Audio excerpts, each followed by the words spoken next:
1989లో ఏకంగా 3 ఇండస్ట్రీలు వచ్చాయి టాలీవుడ్కి.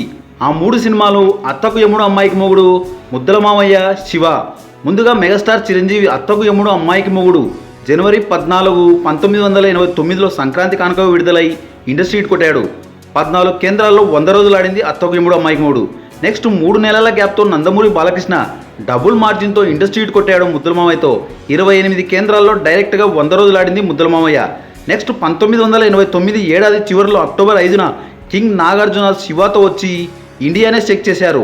ఈ మూవీ బ్లాక్ బస్టర్ హిట్ అయింది. సెంటర్ల పరంగా ముద్దుల మావయ్యని క్రాస్ చేయలేదు, కానీ ఈ మూవీని ఇండస్ట్రీ హిట్ అంటారు నాగార్జున అభిమానులు. ఏది ఏమైనా 1989లో ముగ్గురు అగ్ర హీరోలు కలెక్షన్లతో దుమ్ము రేపారు. ఓవరాల్గా ఈ ఇయర్కి ముద్దుల మావయ్యతో బాలయ్య హీరో ఆఫ్ ద ఇయర్గా నిలిచారు. ఏరా రౌడీజమా? ఏ రేంజ్ రౌడీజం రానిది? స్టేట్ రౌడీవా, పేట రౌడీవా, స్ట్రీట్ రౌడీవా? నీకు తెలుసు, గల్లీకి వెళ్తే ఒక స్టైలు, ఢిల్లీకి వెళ్తే ఒక స్టైల్లో వెళ్ళే టైపు నాది. ఎలా కావాలో చెప్పు, ఏ టైప్ కావాలో చెప్పు, నేను రెడీ.